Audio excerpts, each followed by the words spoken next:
সকলকে জানাই আহ্বান আমাদের বিজ্ঞান ও যুক্তি উদ্যোগের তরফ থেকে।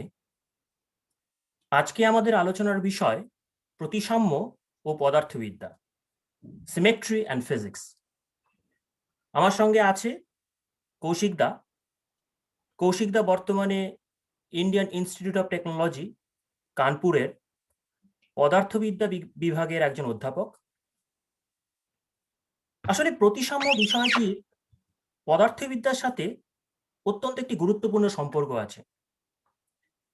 নোবেলজয়ী পদার্থবিদ ফিলিপ অ্যান্ডারসন তার একটি লেখায় লিখেছিলেন, "It is only slightly overstating the case to say that physics is the study of symmetry." অসাধারণ একটি কথা। তাই পদার্থবিদ্যাকে বুঝতে গেলে, অনুধাবন করতে গেলে প্রতিসাম্যের বিষয়ে কিছুটা ধারণা থাকা দরকার। তাই আজকে আমরা কৌশিক দার থেকে এই বিষয়ে কিছু তথ্য জেনে নেব। কৌশিক দা। হ্যাঁ রাজীব, ধন্যবাদ রাজীব আমাকে এই বলবার সুযোগ দেওয়ার জন্য। তো যা বিষয় নিয়ে কথাবার্তা বলবার আয়োজন হয়েছে তা হচ্ছে প্রতিসাম্য। তা প্রথমে বলে রাখা উচিত যে সাধারণভাবে আমি বাংলাতেই বলবো, তবে বাংলার মধ্যে মাঝে মাঝে ইংরেজি শব্দেরও প্রয়োগ থাকবে। দুটো শব্দ মিলিয়েই হয়তো বলবো, দুই ধরনের ভাষায়। তো আশা করি সবাই তা বুঝতে পারবে। তো এই বিষয়ে প্রতিসাম্য বিষয়টি যথেষ্ট পদার্থবিদ্যা যথেষ্ট গুরুত্বপূর্ণ এবং গণিতবিদ্যাতেও যথেষ্ট গুরুত্বপূর্ণ।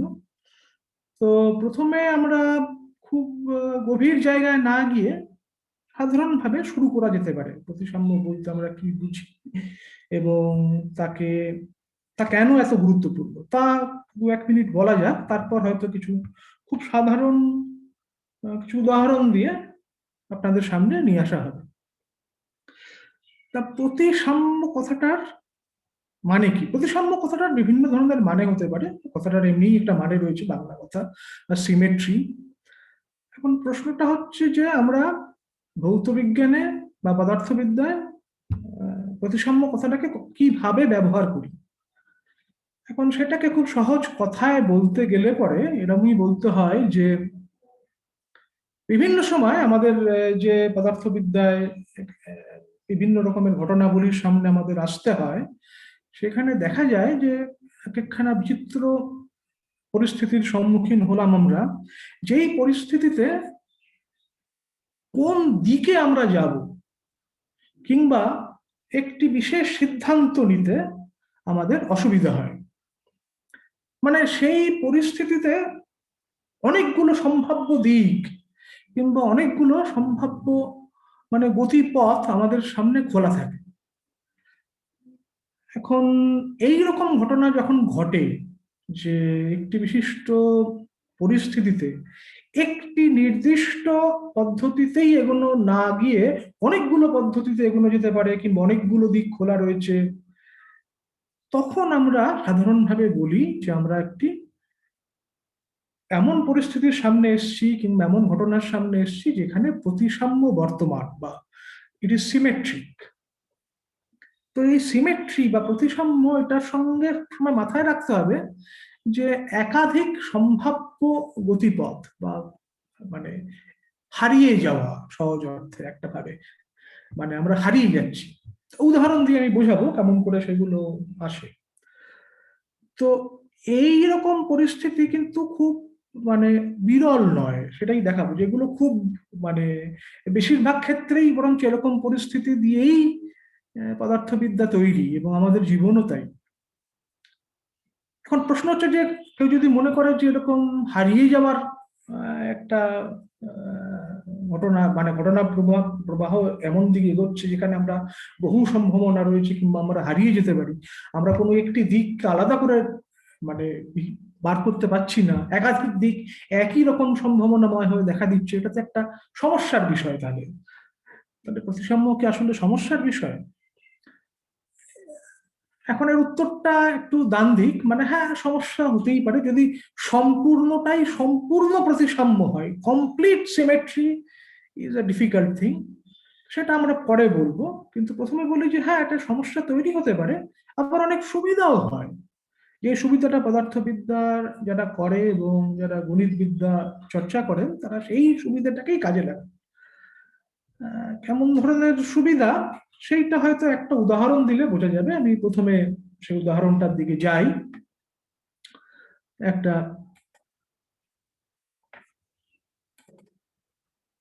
ছবি দেখালে কিছুটা হয়তো বোঝা যাবে।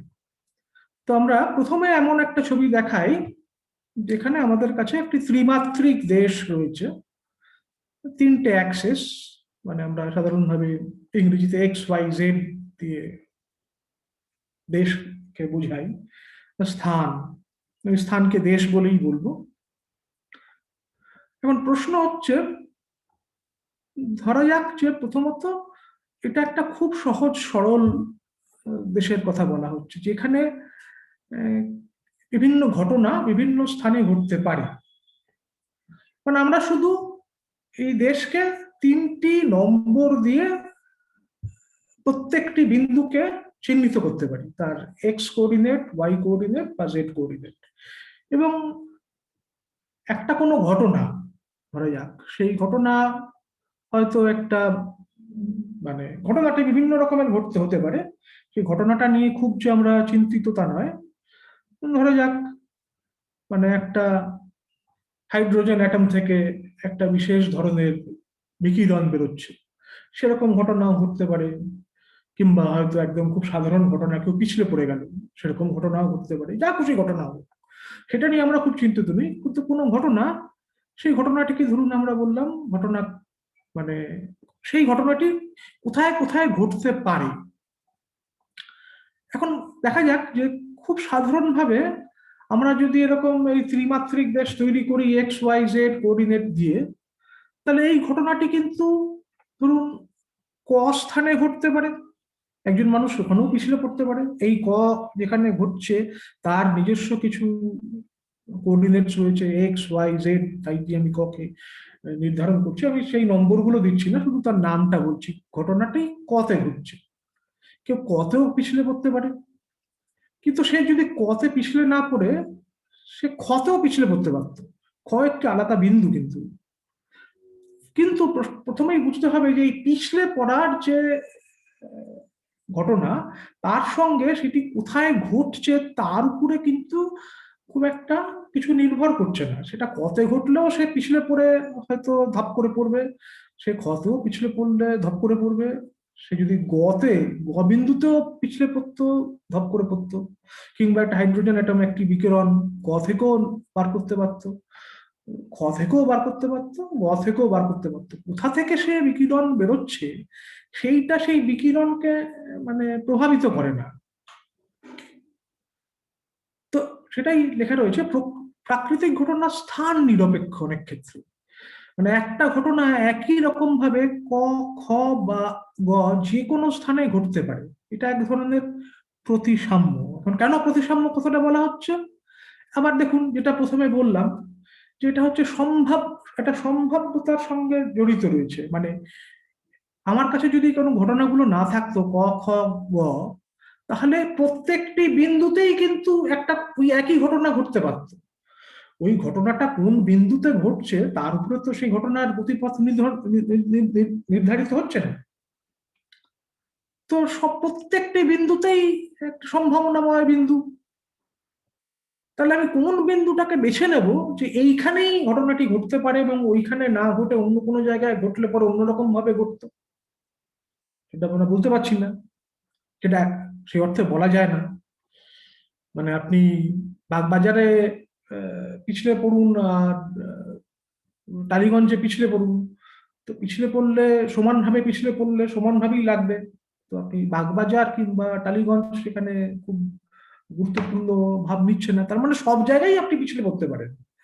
তো প্রশ্নটা হচ্ছে এইটা কিন্তু এক ধরনের প্রতিসাম্যের প্রতীক। মানে বেরিয়ে আসছে যে কোন বিন্দুকে আমরা আলাদা করে, স্থান দেশে কোনো বিন্দুকে আলাদা করে আমরা চিহ্নিত করতে পারি না যে একটা ঘটনা এখানেই ঘটবে। তাহলে এবার যে কথাটা বলছিলাম, এটা কি এক ধরনের সমস্যা? মানে প্রত্যেকটি বিন্দুই সম্ভাবনাময়, সব সব জায়গায় একই রকম ঘটনা ঘটতে পারে।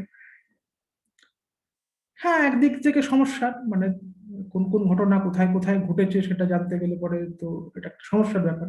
কিন্তু প্রশ্নটা হচ্ছে এটা আবার একদিক থেকে সুবিধার, যেহেতু প্রত্যেকটি বিন্দুতেই সম সম মানে সম্ভাবনাপূর্ণ, তাহলে আমাকে কিন্তু দেশের প্রত্যেকটি বিন্দুকে আলাদা করে চিহ্নিত করবার প্রয়োজন নেই, কিংবা প্রত্যেকটি বিন্দুতে কি কি সম্ভাবনা রয়েছে সেই সেই যে ইনফরমেশনটা আমার প্রয়োজন নেই। কেন প্রয়োজন নেই? কেননা আমি যদি বেলেঘাটা রাস্তা সম্পর্কে জানি, তো আমি ধরে নিতে পারি যে টালিগঞ্জের রাস্তাটা ওরকমই হবে। আমি যদি পিছলে পড়ি টালিগঞ্জে, তাহলে একই রকম লাগবে। তার মানে আমাকে আলাদা করে টালিগঞ্জের রাস্তাটাকেই যে প্রথমে চিনতে হবে, বেলেঘাটার রাস্তাটাকে চিনতে হবে, দমদমের রাস্তাটাকে চিনতে হবে, বেলঘরিয়ার রাস্তাকে চিনতে হবে, কেননা আমি যদি পিছলে পড়ি, দরকার নেই। আমি শুধু বেলেঘাটার রাস্তাটা জানলে পরেই যথেষ্ট। তার মানে আবার আমরা যদি পদার্থবিদ্যায় ফিরে আসি, তার মানে আমাদের এই ত্রিমাত্রিক দেশের যে কোনো একটা স্থান যথেষ্ট। সেই ওইটুকুনি স্থানটাই কিন্তু এই পুরো ত্রিমাত্রিক দেশের প্রতিবিম্ব, কেননা সবই তো একই রকম। তা এই দিক থেকে কিন্তু আবার প্রতিসাম্য আপনার কাছে একটা সুবিধা করে দিচ্ছে, যে প্রতিসাম্যর ফলে অগুন্তি বিন্দু সম্পর্কে আমাকে জানতে হচ্ছে না। যে কোনো একটি দুটি বিন্দু সম্পর্কে জানলেই যথেষ্ট, সব বিন্দুই ওই রকম। তো এইটা হচ্ছে আবার প্রতিসাম্যের সুবিধা। তো কিন্তু ঠিক কেবি আছে, আমরা কৌশিকদা, এখানে একটি জিনিস মানে হ্যাঁ এখানে আমার মনে হচ্ছে যে এখানে একটা তো মানে কিছুটা একটা অ্যাপ্রক্সিমেশনও চলে এলো না প্রথমেই আর কি। মানে যখনই আমরা বলতে চাইছি, ধরে নিচ্ছি যে প্রতিটা বিন্দু, মানে আমরা যখন একটা ত্রিমাত্রিক দেশ দেখছি, তখন জিনিসটা তো আমরা এইভাবে আমরা সংজ্ঞাটা দিলাম। কিন্তু তাতে আমাদের কিন্তু একটা জিনিস আমরা ধরে নিচ্ছি, সে মানে যে একটা অ্যাপ্রক্সিমেশনও তো আছে এখানে, না যে কোনটার কথা বলো তুমি, মানে ধরো অ্যাপ্রক্সিমেশনটা? মানে যে ঘটমান বিষয়গুলো ঘটছে, সেই ঘটমান বিষয়গুলো তো নির্ভর করছে তার চারিপাশের পরিবেশের উপর বা পরিস্থিতির উপর, বা সেই সময় কি ধরনের দশা আছে তার উপর, তাই না? হ্যাঁ, মানে আমাদের সেটাই বলতে চাইছি আমি। হ্যাঁ, হ্যাঁ, মানে এই এই যে ঘটনাগুলি ঘটছে, এইগুলোকে ধরে নেওয়া হচ্ছে যেগুলো স্বয়ং সম্পূর্ণ, এটা স্বয়ং অন্য সম্পূর্ণ, কিছুর হ্যাঁ, মানে কোনো সঙ্গে। কিছু দ্বারা ইনফ্লুয়েন্সড না, সেটাই আমি হ্যাঁ, বলতে চাইছি, স্বয়ং প্রভাবিত না। সম্পূর্ণ ঘটনা এগুলো হুম। একটা।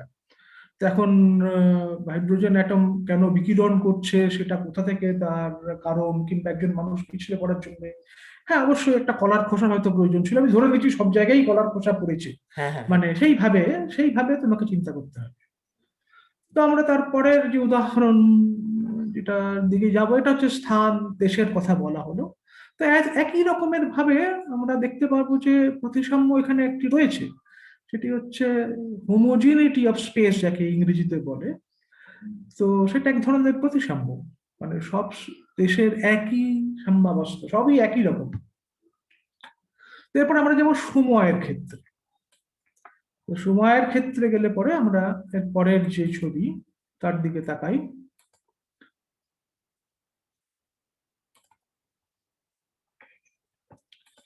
তো সেই ছবির দিকে তাকালে পরে আমরা দেখবো, হ্যাঁ এখানেও আমরা, এখানে ধরুন বেশ খুব সাধারণভাবে কার্টুনের মতন আমরা দুটো ঘড়ি আঁকা রয়েছে।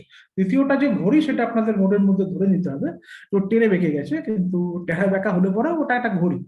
তো প্রথম ঘড়িতে 3টে বেজে রয়েছে, সেটাকে আমরা সময় খ বলছি। দ্বিতীয় ঘড়িতে কিছু একটা বেজে রয়েছে, সেটাকে আমরা সময় খ বলছি। এখন প্রশ্ন হচ্ছে, যেমন আমরা স্থানের ক্ষেত্রে বললাম, তেমনি সময়ের ক্ষেত্রেও বলা যায়। কিন্তু মানে কোন ঘটনা কোন সময় ঘটছে তার উপর সাধারণত ঘটনাটির পরিণতি নির্ভর করে না, যদি না সেই ঘটনাটি আগের কোনো ঘটনার সঙ্গে জড়িত থাকে। আমরা ধরে নিচ্ছি তার আগের ঘটনার সঙ্গে জড়িত নেই, সেই ঘটনাটি স্বয়ং সম্পূর্ণ, সেটা এখানে কিন্তু ধরা রয়েছে। এখন একটি ঘটনা ক সময় বা খ সময় একইভাবে ঘটতে পারে, এটা সময়ের সঙ্গে জড়িত প্রতিসাম্য। সময়ের যে কোনোখানে একটি ঘটনা একই রকম ভাবে ঘটতে পারে। যেমন উদাহরণ দিয়ে, আগের উদাহরণটাই দিচ্ছি, মানে কোনো একজন ব্যক্তি সকাল 8টায় পিছলে পড়লো না রাত্রি 10টায় পিছলে পড়লো, তার সঙ্গে তার যে ব্যথা, তার যে অনুভূতি, সেটা নির্ভর করবে না। ধরে নেওয়া হচ্ছে কলার খোসাটা সমানভাবে সকাল 8টা থেকে আবার রাত্রি 10টাতেও একই রকম ভাবে পরিবর্তিত হয়েছে তার স্থান কিংবা তার সময়। পড়ে থাকা। তো সময়ের ক্ষেত্রেও তো তার মানে ঘড়িটা যদিও রয়েছে, আমরা সব সময়কে একটা ভাবে ভাগ করেছি, কিন্তু একটা ঘটনা যে কোনো সময়ই ঘটতে পারতো, স্বয়ংসম্পূর্ণ ঘটনা, তাই যে কোনো সময়ই ঘটতে পারে, তার কিন্তু কোনো সময়ের বাদ বিচার নেই। যেমন আমরা একটা উদাহরণ দিয়ে বলি যে ভারতবর্ষ স্বাধীন হয়েছে 1947 সালে। তো এইখানে ধরে নেওয়া হচ্ছে যে যীশু খ্রিস্ট জন্মেছিলেন 1947 সাল আগে, তারপরে ভারতবর্ষ স্বাধীন হলো। যদিও যীশু খ্রিস্টের জন্মের সঙ্গে ওই সময়টা সম্পূর্ণভাবে মেলে না, সেটা তো ঐতিহাসিক ঘটনা, কিন্তু আমরা ধরে নিচ্ছি। তখন প্রশ্নটা হচ্ছে যে যীশু খ্রিস্ট যদি 1947 বছর আগে না জন্মে 2000 বছর আগে, মানে 3000 বছর আগেও জন্মাতেন, তো ভারতের স্বাধীনতাটা কিন্তু একই রকম ভাবে ঘটতে পারত। ভারতের স্বাধীনতাটা যীশু খ্রিস্ট কবে জন্মেছে তার উপরে নির্ভর করে না, শুধু নির্ভর করে না, মানে নির্ভর করে এই অর্থে যে সময়টা তখন বদলে 1947-এর বদল হয়তো 2050 কিংবা 3000 সাল হয়ে যেত। আমরা সময়ের শূন্যটাকে পিছিয়ে দিচ্ছি কিংবা এগিয়ে দিচ্ছি, কিন্তু ঘটনাটা যা ঘটবার একই রকম ঘটনা ঘটছে। তো এইটাও কিন্তু তার মানে আমি যে এই যে ঘড়িটাকে দেখছি, ঘড়িগুলোকে দেখছি, এর মধ্যে কোনো একটি বিশিষ্ট কাঁটার যে আহ, মানে কাঁটাগুলো যদি বিশিষ্ট কোনো জায়গায় থাকে, তার সঙ্গে কিন্তু বাস্তবের কোনো মানে ওতপ্রোতভাবে কোনো ঘটনা ঘটবার বাস্তবে তার কোনো সম্পর্ক নেই। বাস্তবের ঘটনা কিন্তু সময় নিরপেক্ষভাবেই ঘটতে পারে, মানে যে কোনো সময়ের নিরপেক্ষভাবেই ঘটতে পারে, সে কতেও ঘটতে পারে, ক্ষতেও ঘটতে পারে। ঘড়িটি কেবল সেই ঘটনাটিকে নোট করছে। তার মানে মানে এখানেও তাহলে এক তুমি, ধরনের হ্যাঁ কেবি, তার মানে তুমি বলতে চাইছো ঘড়িটি শুধু হচ্ছে মাপ একটি, ঘড়ি একটি মাপ। শুধু মাপ, মানে আমরা যে ঘড়ি দেখি সময় সেটি হচ্ছে শুধু একটি মাপ, কিন্তু যে ঘটনা ঘটা সেটা সেটা ঘটছেই, ঘটতেই সেটা পারতো ঘটছে, বিভিন্ন ইয়েতে। বিভিন্ন দারুণ, সময় দারুণ। ঘটতে পারতো এবং পারতো। তা ঘটে হুম। একই রকম ভাবে ঘটতে পারতো। একই রকম ভাবে ঘটতে পারতো। হুম।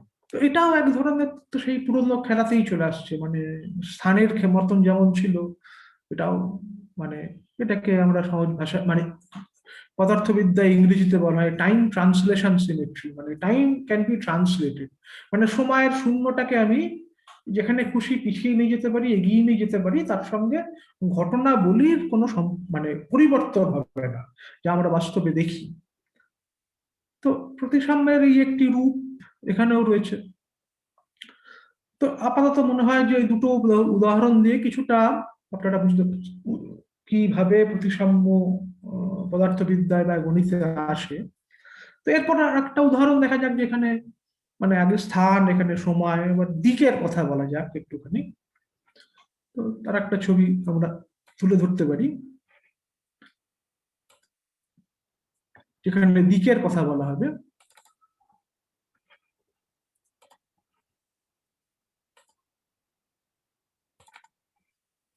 হ্যাঁ, মানে এখানে দেখা যাচ্ছে যে বিভিন্ন ধরনের একটুখানি ছবি এটাকে কমিয়ে দেওয়া যাক।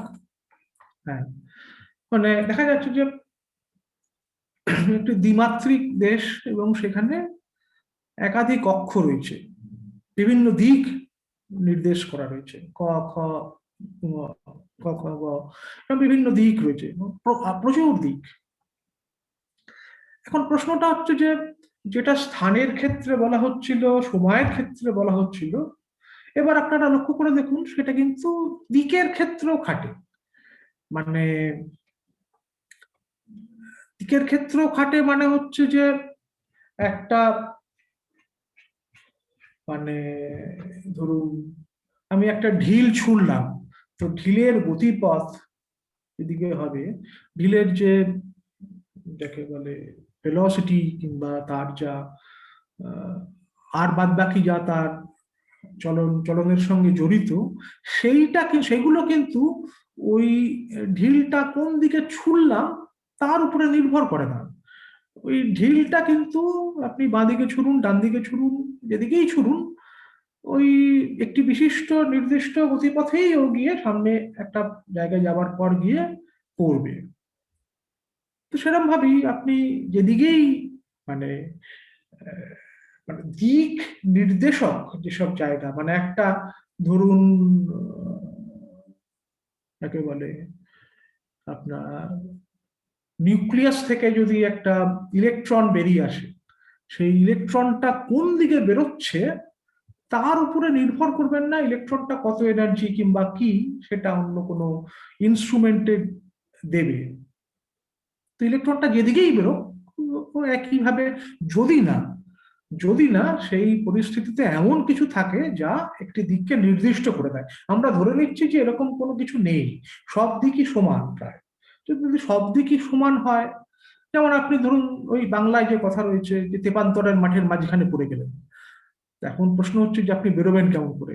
তেপান্তরের মাঠের মাঝখানে পড়ে গেলে তো সব দিকই সমান। এইটা হচ্ছে এইটির সবথেকে উৎকৃষ্ট উদাহরণ। মানে তেপান্তরের মাঠের মধ্যেখানে আপনার সব দিক যেহেতু সমান, সুতরাং একটা প্রতিসাম্য, আপনি সমস্যায় পড়ে যাচ্ছেন। আবার একদিক দিয়ে সুবিধাও হচ্ছে, সমস্যায় পড়ে যাওয়ার এবং সুবিধার হচ্ছে যে আপনি যেদিকেই যান, মানে আপনার একটা দিক সম্পর্কে জ্ঞান হলেই যথেষ্ট, কারণ সব দিকগুলোই একই রকম। মানে এটা একটা সুবিধাও বটে। তো একই ঘটনা যে কোনো দিকে ঘটতে পারে, সেটাই এখানে লেখা রয়েছে। তো কোন দিকে ঘটনা ঘটলো তা ঘটনাটিকে প্রভাবিত করে না সাধারণভাবে। একই ঘটনা ক, খ বা গ দিকে ঘটতে পারে, এটাও এক ধরনের প্রতিসাম্য, মানে অনেক সম্ভাবনা রয়েছে মানে ঘটনা ঘটবার। তো এখানে রাজীব যা বললো সেটা কিন্তু আমি আবার বলে দিতে চাই, সেটা গুরুত্বপূর্ণ বিষয়। মানে আমি এই ঘটনাগুলোকে প্রায় স্বয়ং সম্পূর্ণ ঘটনা হিসেবেই ধরছি। এগুলো কার্যকারণ দিয়ে যদি অন্য কোনো ঘটনার সঙ্গে জড়িত থাকে, তো তখন আমাকে আরো বিশদে যেতে হবে, তখনও এই প্রতিসাম্য স্থাপন করা যাবে, কিন্তু সেটাকে তখন আরো বেশি করে দেখে বুঝে বার করতে হবে সেই প্রতিসাম্যটিকে। কিন্তু আপনারা মোটামুটি তিনটে উদাহরণ দেখলেন, এই তিনটে উদাহরণে মোটামুটি আপনারা তার খুব সাধারণভাবে যেগুলো ভৌত বিজ্ঞানে আসে এবং আরো জটিল ভাবে আসে এবং আরো গুরুত্বপূর্ণ ভাবে আসে, তো সেইগুলিকে দেখানো হচ্ছে। তো এরপর আরেক ধরনের খুব সাধারণ প্রতিসাম্য যেগুলো ভৌত বিজ্ঞানে আসে, আরেকটি উদাহরণ দেখা যাক। সেটি হচ্ছে প্রতিবিম্ব, মানে আয়নার সঙ্গে যা জড়িত। তো সেই ছবিটি খোলা যাক।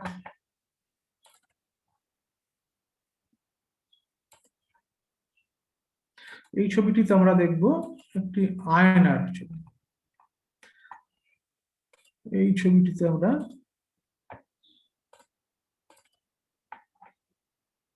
দেখব একটি আয়না।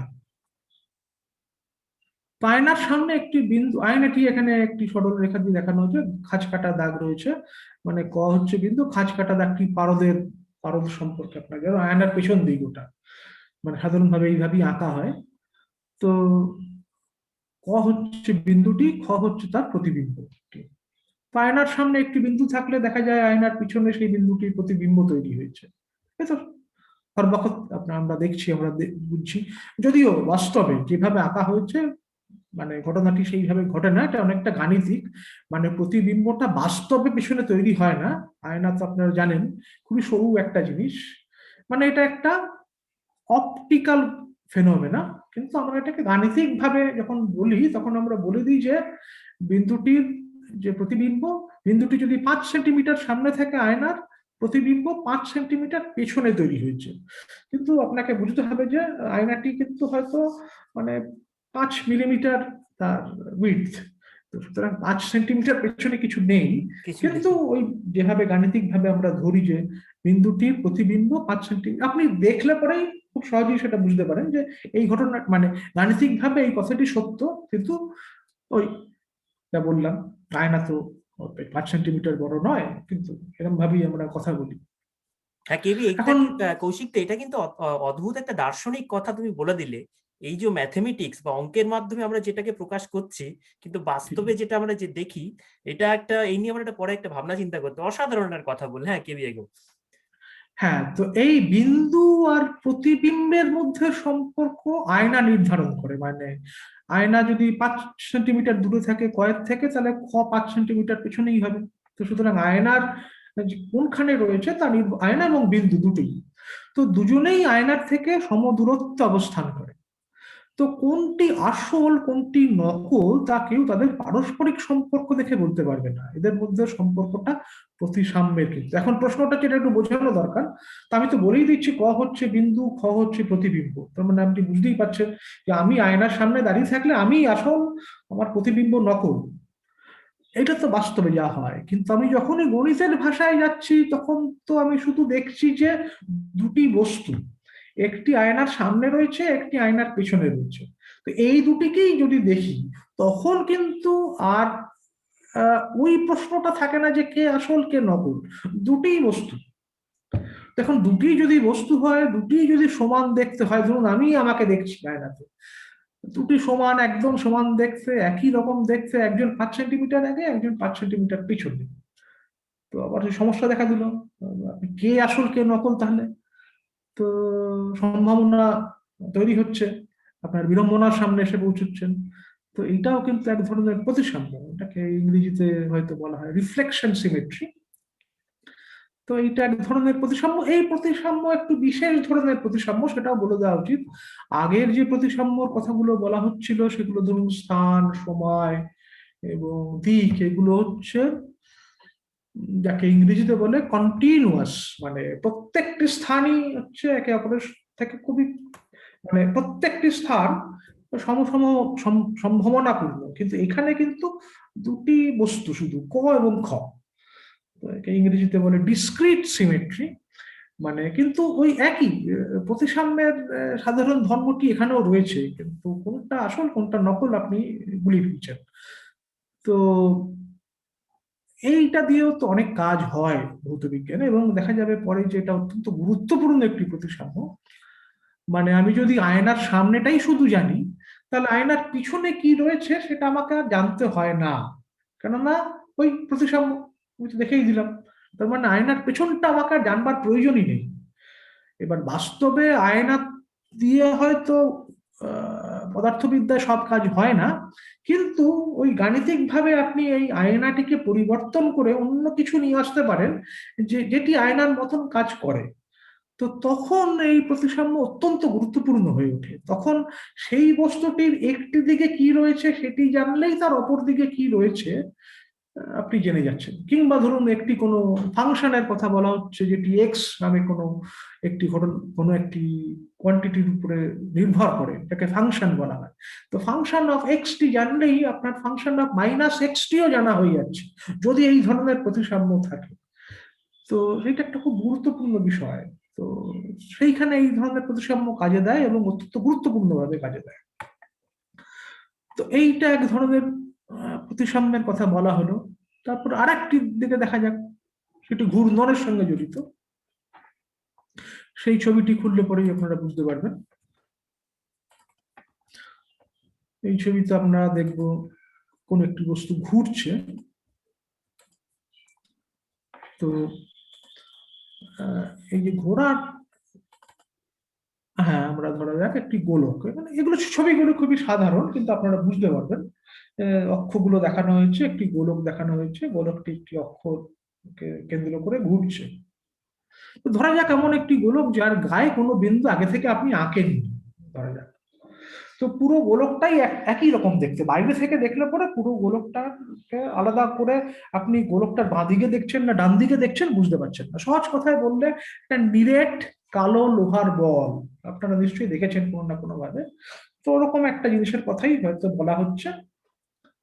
তো এইবার প্রশ্নটা হচ্ছে, ধরুন আপনি এই গোলকটিকে দেখছেন, এবার এই গোলকটি যদি কেউ ঘুরিয়ে দেয় একটি অক্ষ বরাবর, আর আমি যদি সেটা না দেখি, তবে আমার পক্ষে কোনোদিনই বোঝা সম্ভব নয় যে গোলকটা কেউ ঘুরিয়েছে। এটা ঘূর্ণনের সঙ্গে জড়িত প্রতিসাম্য। মানে আমি একটুখানি বুঝিয়ে বলি, যে ধরুন আমি এই গোলকটিকে দেখলাম, গোলকটিকে আমার সামনে রাখা রয়েছে, আপনিও রয়েছেন, আমি রয়েছি এবং আপনিও রয়েছেন। এবার আমি হয়তো গোলকটিকে দেখে ঠিক আছে ভালোই রয়েছে দেখে আমি এবার অন্যদিকে তাকালাম কিছু কাজ করবার জন্য। ইতিমধ্যে আপনি করলেন কি, গোলকটাকে ঘুরিয়ে দিলেন বেশ কয়েক পা, কিংবা হয়তো একটুখানি ঘুরিয়ে দিলেন। এবার আমি আবার ফিরে গোলকটার দিকে তাকালাম, আমি কি বুঝতে পারবো আপনি গোলকটা ঘুরিয়েছেন কিনা? গোলকের উপরে যদি কোনো বিন্দু না থাকে এবং প্রত্যেকটা নিরেট একটা কালো লোহার বল হয়, আমার পক্ষে কিন্তু বোঝা সম্ভব নয় আপনি আদৌ গোলকটা ঘুরিয়েছেন। কিন্তু আপনি ঘুরিয়েছেন, কিন্তু আমি বুঝতে পারছি না। তার মানে গোলকটির প্রত্যেকটি যে বিশেষ বিশেষ বিশেষ পজিশন ওই অক্ষকে কেন্দ্র করে, ওই প্রত্যেকটি পজিশনই কিন্তু আমার কাছে সমান। আমি কোনো একটি বিশেষ পজিশনকে আলাদা করে আমার মনের মধ্যে স্থান দিতে পারছি না। আপনি আমার অজান্তে আপনি যদি ঘুরিয়ে দেন আমি বুঝতে পারবো না আপনি ঘুরিয়েছেন কি। একদম ঠিক। তো এইটা কিন্তু ঘূর্ণনের সঙ্গে একটি এটাও প্রতিসাম্য, ওই একই মানে। তার মানে কি এটাতে সুবিধা কি? তাহলে আমাকে গোলকটিকে ঘুরিয়ে ঘুরিয়ে বারবার পরিমাপ নিতে হবে না কি কি ঘটনা ঘটছে, একটি পজিশনে তার উপরে কি ঘটছে সেটা জানলেই যথেষ্ট। এবার তো ঘোরালে পরে তো একই রকম থাকবে। একই থাকবে। সুতরাং এটা হচ্ছে অ্যাঙ্গুলার স্কেলে আমি তার একটা অ্যাঙ্গেলে অফ রোটেশনে আমি যদি তার বাস্তব ধর্মটাকে বিচার করতে পারি, তাহলে পরে দ্যাটস এনাফ, সেটাই যথেষ্ট। আমাকে এই গোলকটি আপনি 5 ডিগ্রি ঘুরিয়েছেন না 10 ডিগ্রি ঘুরিয়েছেন না 15 ডিগ্রি ঘুরিয়েছেন, তার উপরে গোলকটির মানে প্রপার্টিস মানে নির্ধারিত হচ্ছে না, বৈশিষ্ট্য নির্ধারিত হচ্ছে না। তো এইটা হচ্ছে কিন্তু আবার সেই পুরনো সেই একই জিনিস, প্রতিসাম্য। তো এই বিভিন্ন রকমের প্রতিসাম্য মানে এগুলো সহজ করে যেগুলো বলার, যে প্রাথমিকভাবে ভৌত বিজ্ঞানে কিন্তু এই যে বিভিন্ন যে আইডিয়া গুলোকে বলা হলো, এইগুলোর উপরে দাঁড়িয়েই বিভিন্ন তত্ত্ব তৈরি হয়। আবার বললাম আয়নাটা যেমন গণিত এবং পদার্থবিদ্যায় একদম সপাট আয়না থাকে না, সেটা একটু অন্যরকম হয়ে যায়, একটা ফাংশন হয়ে যায় যার এক্স এর জায়গায় আপনি -x করে দিলেন।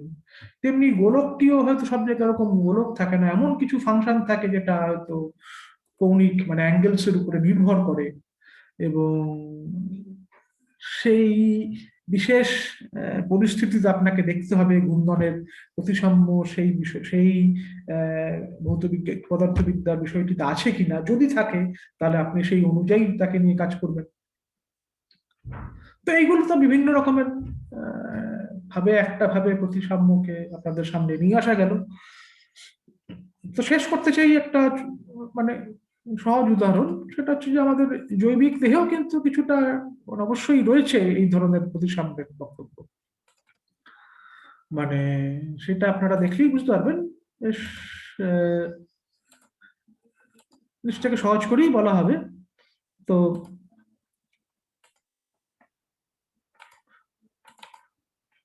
মানে ধরা যাক মানে আপনার একজন মানুষের ছবি আঁকা রয়েছে, মানে এটা যে এতক্ষণ যেগুলো দেখালাম সেগুলোর সঙ্গে তো মানে জীবের কোনো সম্পর্ক ছিল না, জীবনের কোনো সম্পর্ক ছিল না।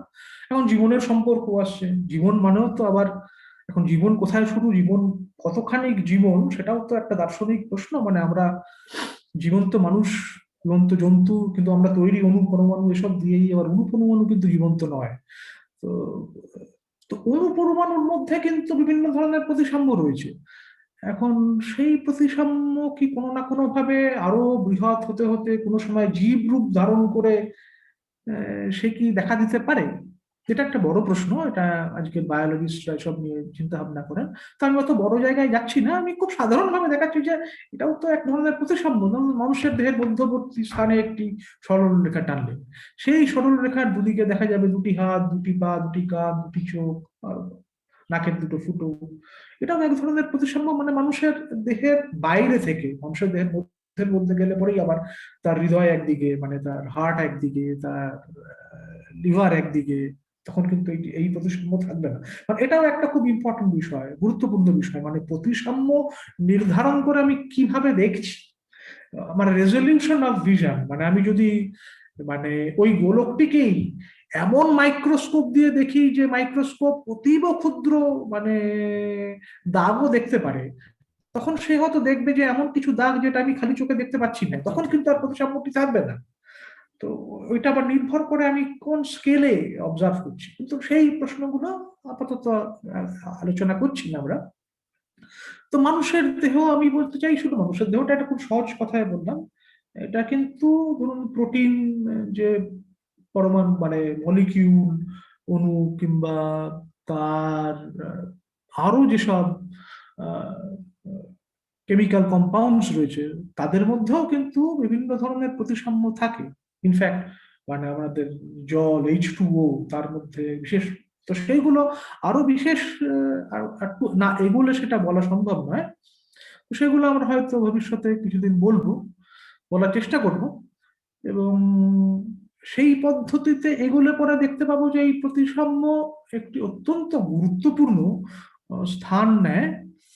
তার কারণ হচ্ছে যে প্রতিসাম্য এই বিষয়গুলো দিয়ে আমরা তখন একটা খুব বৃহৎ মানে পদার্থবিদ্যার বিষয়কে খুব ছোটভাবে দেখতে পারি। মানে তাকে প্রত্যেকটি তার ডিটেলস আমাদের প্রয়োজন হয় না। যদি প্রতিসাম্য না থাকতো তাহলে কিন্তু আমাদের পাগল হয়ে যেতাম। তাহলে পরে কিন্তু ওই গোলকের প্রত্যেকটি অ্যাঙ্গেলের কি কি পজিশন আমাকে জানতে হতো, কিন্তু সেটা সবসময় প্রয়োজন হয় না, কেননা ওই প্রতিসাম্যটি রয়েছে। যদি হোমোজেনিটি অফ স্পেস না থাকে তাহলে কিন্তু আমাকে প্রত্যেকটা বিন্দু সম্পর্কে দেশের জানতে হবে, তার বিয়ের সেইখানে ঘটনাটি ঘটলে কি ঘটে সেটা আমাকে জানতে হয় না। তো এই ধরনের যে প্রতিসাম্যগুলোকে খুঁজে বার করা প্রাথমিকভাবে পদার্থবিদ্যার একটা মানে তাত্ত্বিক পদার্থবিদ্যার একটা মানে লক্ষ্যই হচ্ছে প্রতিসাম্যটাকে খুঁজে বার করা। যতক্ষণ আমি একটা প্রতিসাম্যকে খুঁজে বার করতে পারছি ততক্ষণে কিন্তু আমার মানে সমস্যা মানে পদার্থবিদ্যার সমস্যা অনেকখানি কি সুরাহা হয়ে যায়। তো এইটা দিয়েই আমি আজকের আমাদের এই বক্তব্য প্রতিসাম্য প্রাথমিক যে বক্তব্য এটা এই অব্দিই থাকুক আজকে। হ্যাঁ, তা এটা আজকে তো খুবই আমরা প্রাথমিক যে ধারণাগুলো তুমি দিলে, কেবি কেবি এইটাকে একটু তুমি যদি এবার একটু স্ক্রিন শেয়ারটাকে একটু বন্ধ করো, তাহলে একটু 2 মিনিট একটু কিছু একটু বলে তাহলে আমরা আজকের এই আলোচনাটা শেষ করতে পারি। হ্যাঁ, সে আজকে যে তুমি এই যে বললে যে স্থানের প্রতিসাম্য, সময়ের প্রতিসাম্য, দিকের প্রতিসাম্য, তার সাথে সাথে তুমি যেটা বললে আর কি যে কন্টিনিউয়াস সিমেট্রি, তারপরে আনলে হচ্ছে রিফ্লেকশন, রোটেশন, এই যে তারপর ডিসক্রিট সিমেট্রি, মানে যে কনসেপ্ট গুলো দিলে, যে ধারণাগুলো দিলে, এটার উপর ভিত্তি করে আছে যেটা তুমি অলরেডি বললে পদার্থবিদ্যার মানে condense matter physics, particle physics থেকে মানে সমস্ত ক্ষেত্রে অসম্ভব প্রয়োগটা। শেষে তুমি যেটা বললে যে সিমেট্রি মানে আমাদের নেচারের সিমেট্রি, মানে মানুষ হচ্ছে নেচারে পড়ে, এবং তার মধ্যে হচ্ছে এই যে প্রজাপতির সিমেট্রি, ফুলের সিমেট্রি, অর্থাৎ এই যে পদার্থবিদ্যা এবং বায়োলজি, ফিজিক্স অ্যান্ড লাইফ, যেটা আজকে পদার্থবিদ্যার একটা বিরাট দিক, বায়োলজির একটা বিরাট দিক, সেইখানে প্রতিসাম্যর এটা দিয়ে তুমি শেষ করলে খুব ভালো লাগলো যে ওইটা কিন্তু একটা বিরাট দিকে নিয়ে যায়। তার মানে যে বিবর্তন, ইভলিউশন, সেটার সাথে প্রতিসাম্য রিলেশন না, মানে নেচার কিভাবে এগোচ্ছে, ইভলভ করছে, আমরা কিভাবে এলাম, তারও কিন্তু একটা বিরাট ফান্ডামেন্টাল মানে আমাদের অস্তিত্বের একটা বড় প্রশ্ন কিন্তু তুমি তুলে ধরলো এখানে। এই জন্য এটা আমার খুব ভালো লাগলো লাস্টের এটা। যাই হোক, আমি নিশ্চিত যে প্রতিসাম্য সম্বন্ধে যে প্রাথমিক ধারণাটা আজকে আমাদের শ্রোতা বা দর্শক যাদের কাছে আছে তাদের কাছে পৌঁছালো, তাদের এই নিয়ে অনেক কাজেই লাগবে। এবং পরবর্তী আরো দুটো প্রোগ্রাম আমরা করবো এই নিয়ে প্রতিসাম্যর, এরপর একটু অ্যাডভান্স লেভেলে থাকবে, যাতে একটু আরো প্রতিসাম্য দিয়ে আমরা স্পেসিফিক্যালি নির্দিষ্টভাবে কি কি করতে পারি সেটা নিয়েও আমাদের একটু আলোচনা থাকবে। ওকে, ধন্যবাদ সকলকে। চোখ রাখুন আমাদের বিজ্ঞান ও যুক্তি উদ্যোগের দিকে।